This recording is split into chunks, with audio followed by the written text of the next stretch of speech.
கலங்காதிருப்பதாக. அடுத்ததாக பார்த்தீங்கன்னா லூக்கா 2:10, தேவதூதன் அவர்களை நோக்கி பயப்படாதிருங்க, இதோ எல்லா ஜனத்துக்கும் மிகுந்த சந்தோஷத்தை உண்டாக்க நற்செய்தி உங்களுக்கு அறிவிக்கிறேன், இயேசு பிறந்தார்.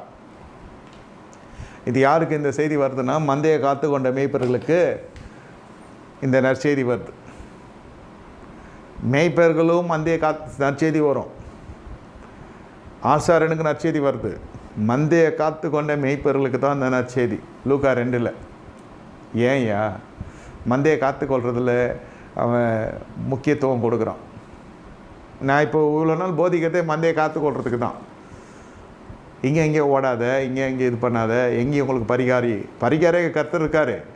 எதுக்கு இங்கெல்லாம் நாகமான் போனான்னா நாகமான் அறியாதவன் எலிசாவை தேடி போகிறான். தேவனை அறியாத மனுஷன் திரும்பி வருகையிலே ஒரு நல்ல சாட்சியாக வந்தான், இல்லைன்னு சொல்ல. நம்மலாம் குஷ்ரோகம்லாம் போய் பரிசுத்தாய் பெற்று தேவனுடைய சபையில் அக்கினியாய் கர்த்தர் நம்ம இறக்கியிருக்கிறார். என்ன விசுவாசிக்கிறோம். நீங்கள் ஜெபிக்கிறீங்க, நீங்கள் உபவாசிக்கிறீங்க, நீங்கள் சாட்சி சொல்கிறீங்க. எங்கெங்கெல்லாம் நம்ம ஒப்புரவாகணும்னு நம்ம பார்க்குறோம். நம்ம கலசி ஆராய்ஞ்சி பார்க்குறோம்.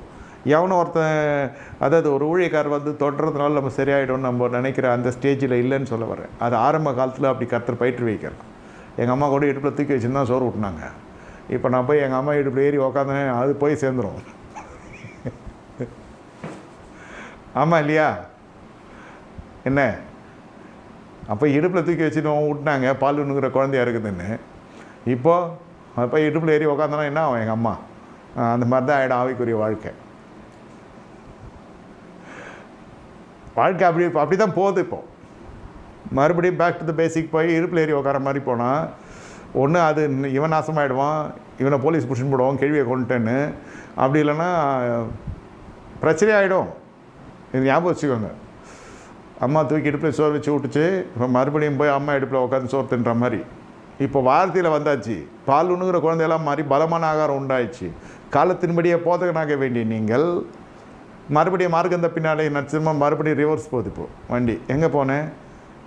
நான் ஜெபிக்க போனேன். எங்கே ஒலிவ மலைக்கா போனேன்? இல்லை சீனாய் மலைக்கு போனியா? இல்லை,